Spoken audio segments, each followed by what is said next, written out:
Yes, it's recorded. Okay. Who were some of your role models?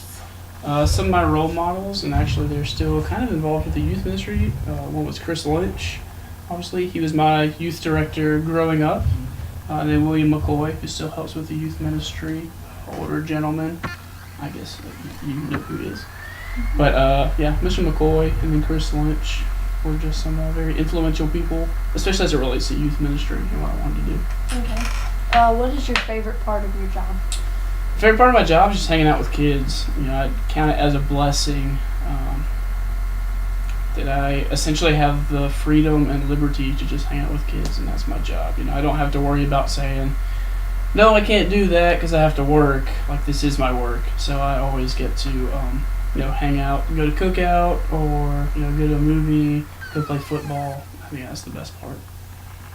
Okay. How did you decide what you wanted to do?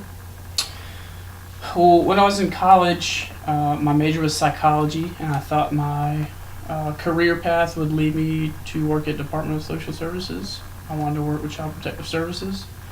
I did that about 3 years removed from college. I worked at an alternative school for about 2.5 years, and then went to DSS for about 8 months and realized it wasn't for me. But I thought I wanted to work at DSS because I wanted to work with children. I thought that was my ultimate goal in life.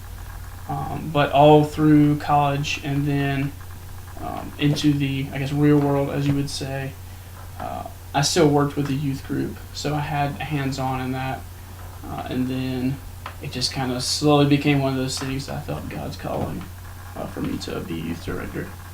Why did you choose to deal with children or youth groups? Deal with them? Just because when I was a kid, I was sick a lot. And so adults, especially with ministry, meant a lot to me. And then all my friends were in the church group as well. So I saw how important that was to me as a child. And so I wanted to give those same experiences to youth and children as well. When did you decide on your career? I'm only 27, so I guess this is my career. I think God's still leading me, whether or not He wants me to be a youth director or a pastor. But deciding on my career, probably like the day before I was hired, just because I still wasn't really sure, is this what God wants me to do? I knew I wanted to work with kids, but I guess you can't make a career out of just working with kids. Yeah. So I don't know if I ever really made that decision that this is what I wanted to do with my life. Honestly, God just led me here. It kind of fell in my lap, to be honest. Do you think you'll always do this job? I don't know. That's up to God. I would love to always do this job. I talked to my wife, Candace, about that today, actually. I hope I'm here doing it forever. I know Carolyn has done it for 50 years. I would love to be able to do that as well. But I know also that as I get older and can't run around and play basketball and football, I may have to become an old pastor one day. Just kidding. It happens. Well, what did you want to be as a kid? Spider-Man. You asked. How did you defeat obstacles in your path? I guess the biggest obstacle I had was my sickness. I was sick a lot as a kid. Like in the 5th grade, I only attended school for like 60 days because I was out of school and in the hospital for the majority of that. I guess I had just defeated it over time, and just my reliance on God. I think that's what brought me closer to Him as well, because the church I had attended before coming to Trinity, they kind of backed off the more I was sick, because I think it's one of those things that when someone gets sick, you're there for them, but then over time it's just kind of okay, well, this person's still sick. You just kind of wean off support. And so it was natural. I don't have any bitter feelings towards that. But during that time is what brought me closer to God. And so I think that sickness was my biggest obstacle. And I don't know if it's something I necessarily did to overcome it. I guess it was more antibiotics and steroids that got me over that sickness. So it's not really anything I did personally. I think that was my biggest obstacle. Did you ever think about giving up on your dreams? No, actually, when I first applied for this job, it was in October, um, and the person that was in charge of the hiring at that time came to me and said they had received my application, but they weren't going to consider me for it because I was still young. When I got hired, I was 24, 25. I don't remember. My memory's going. I was still pretty young, and this is a big church in the scheme of things, in the Methodist Church, especially in South Carolina. This is one of the biggest churches. So she was of the business mind that she didn't want to put me in a position to fail, to where I could be in charge of a large group, having never been in charge of a small group. So they came and told me they weren't going to look at my application. Like, they appreciated me applying, and that they would be willing to help me with anything in the future that I wanted to do in ministry, but I just wasn't a fit for this job. And I didn't really give up. It was a lot of prayer. Obviously working at a church, you have to be connected to God. So I prayed about it a lot, and I just had that voice in the back of my head, the Holy Spirit, tell me, like, it's not over yet, just hang in there. So I never gave up on it. That's good. Have you ever thought about doing something else while you're a youth director? I work at the YMCA with after school. I work at Calhoun doing it's almost like a big brother, big sister thing, kind of helping them with homework and helping them with games. But I'm also blessed that some youth ministries and churches are part-time. They have part-time directors, but this is my full-time job.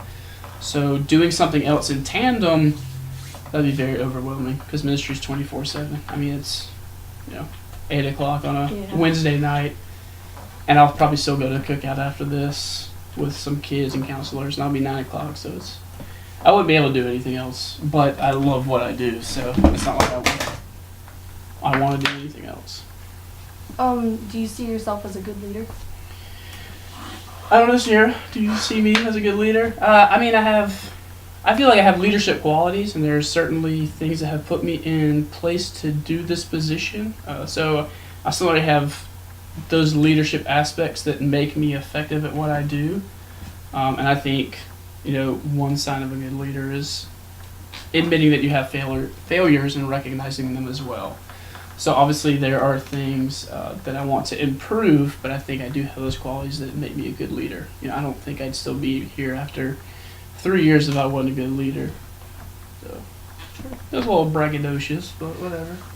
What characteristics do you feel are needed to be a good leader? You have to understand the people that you're leading. I think that's the biggest thing. And I think one of the things that helps me as a youth director is that I've been a youth counselor, under Chris and Zach, and now as a director, I know the viewpoints of each of those stages, so it helps me to help the people that I lead, because I know where they've been, I know their perspectives. I think you have to be able to communicate, and obviously with what I do, with preaching and delivering a lesson, I have to be able to communicate. But you also have to be able to communicate to parents, to counselors. There's so many more aspects of youth ministry than just youth. There's more to that. And I think then also you have to kind of be a lifelong learner. You have to be able to adapt and to change and recognize that this worked when I first came in 3 years ago, but it's not going to work now. We have a different crew, so. What are some characteristics you have in a perfect employee? Like, what do I want in a perfect employee? Yeah. I think communication as well. I think it has to be both ends. It's any relationship is difficult if you're the one doing all the communicating. You get no feedback. So I like a two-way street when we're talking. I like to have that feedback, and I think along with that is I want people that are honest. If I'm not doing what I'm supposed to be doing, I want you to tell me. If I'm not working to the best of my ability, if I'm not doing something that I should be doing, if I'm doing something wrong, something I shouldn't be doing, then I want people to tell me that.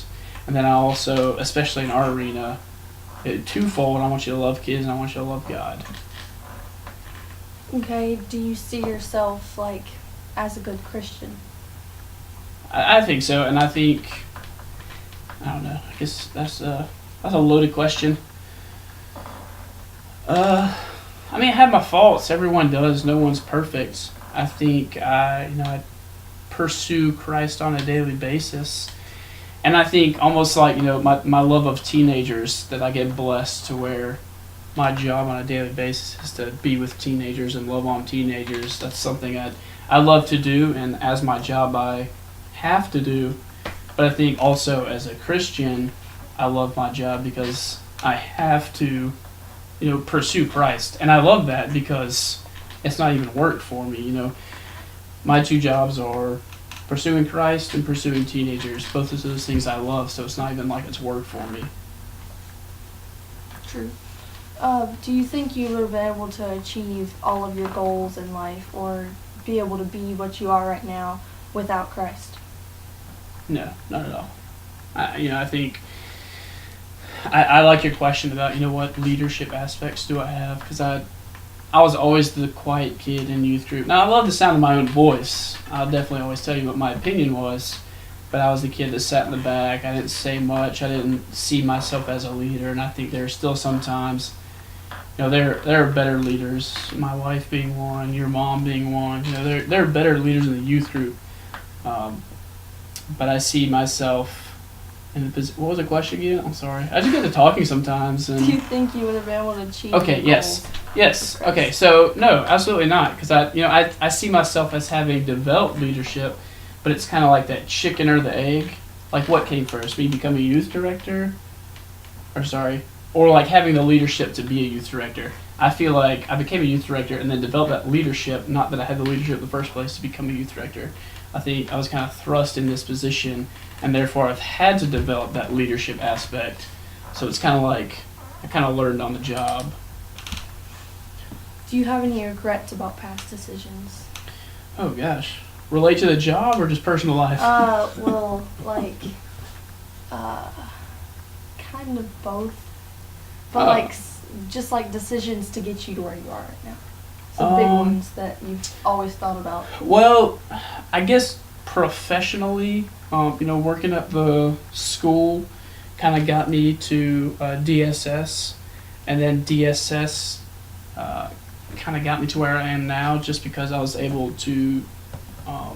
I guess I saw different aspects of children and youth and parents through all those arenas. So, actually considering it, I have no regrets because I feel like all of those have helped me get different views, and they have helped me in my career. So, they may have not been enjoyable at the time. I may have not liked them. It might not have been ideal, but regret, no, because it's kind of shaped who I've become. Because DSS has helped me, relating to parents, because that's all you work with at DSS. You work with parents, essentially. At the school, I worked with troubled youth.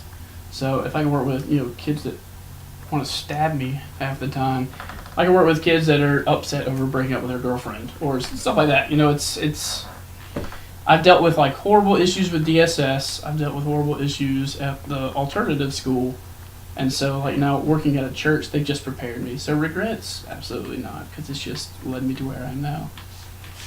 What would you change if you could?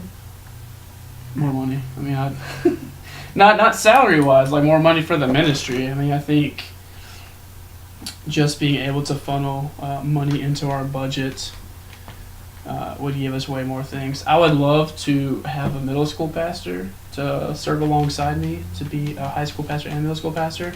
I think that would make us way more effective in our ministry. More efficient too. Yeah, way more efficient. We'd be able to do so much more. So I mean, that's, if I could change anything, it would probably be a bigger budget, which I think is across the board. Every church ministry and every church in every country and every state would want more money. Yeah. So it's an easy question. Yeah, because of more money. Exactly. How do you balance work and play? That's a difficult one, actually, because I feel like I'm a teenager at heart, so sometimes I combine the two, because I feel like I am blessed to have a job to where I play with kids, I hang out with kids, but certainly being married, I've had to adjust that as well. Kind of making sure I do balance that ministry is 24/7, and it's always going to be that way, but trying to make sure I have downtime to where I'm not responding to text messages, responding to emails. I've made like small changes, on my day off, which is Tuesday, because you can't exactly take Sundays or Saturdays off when you work in ministry. That's when kids are out of school and that's when you have church. So like Tuesday's my day off. I try to be intentional about like, you can email me, but I'll respond to you on Wednesday. Yeah. But then also like being intentional and taking vacations, especially since I got married last year, making sure we have like a week for anniversary. And summer is the busiest time of the year for youth ministry and really anything that serves teenagers, because that's when kids are out of school. That's where we're going to be spending the most time together. But being intentional about making sure I have that time set aside to where I can just spend time with family and my wife specifically. And then I guess another thing is I put my phone on silent mode at night. So from like the hours of 10 to 6, people can text me, but I'm not going to answer it because I have to have my downtime. And I absolutely put certain individuals that I know are dealing with things right then. I put them to where if they call me, like the call's going to come through, and then I have like the pastor and the person right above me, Carolyn, and then David. If there's something going on at the church that I need to know, they'll call me. But just trying to, it sounds terrible to say make myself unavailable, but you have to be intentional about making yourself Can't work unavailable. all Otherwise people will be texting you, calling you 24/7. You can't take care of other people if you're not taking care of yourself. Yeah. Do you enjoy coming to work? Now that is a loaded question. I enjoy the fellowship. I enjoy the discipleship of working with teenagers. But coming to work at like 8:30 a.m. on a Thursday when there are no teenagers here, no, not at all. I don't enjoy doing that. Because when I'm in my office, I always joke. When I'm in my office, I feel like I'm not working. Like on a Wednesday night, on Sunday night, if I go to cookout, or like Chick-fil-A on a Friday night with kids, that's when I feel like I'm actually working. When I'm in here, I'm just like I'm having to work on work, but I don't feel like that's what I'm really called to do. Like that stuff's necessary, like having to put together, announcements and bulletins for Sunday worship, and then setting up slides for stuff. Obviously, I have to do that, but that's the work I don't like doing. I like spending time with teenagers, and that's why I do what I do. How do you feel about our leaders running for president right now? As a youth director, I'll have to say I'm praying for our nation a lot. That seems like an off-the-cuff question. So, Yeah. do you think they show some, if any, leadership qualities you see as a good leader?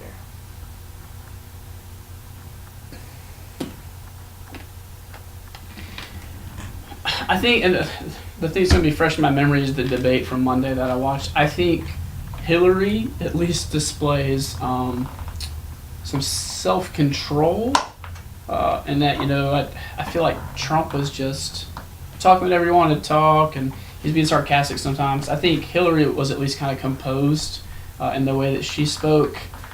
I think they both have decent answers to some issues, but I think also I think one of the worst things about politicians is that they deflect blame. And as a leader, we actually talked about this in staff meeting yesterday. As a leader, you have to take that blame on to protect people under you. A lot of what Trump and Hillary did is if they're asked a question, they're like, well, I don't know about that, or like somebody else, or, they deflect the answer, but you have to have straightforward answers when you're a leader because you have to be accountable for your actions. And I think that Trump and Hillary both aren't really accountable for their actions. I endorse no specific politician. Okay, that's the last question. All right. Yeah. All right, 19 minutes.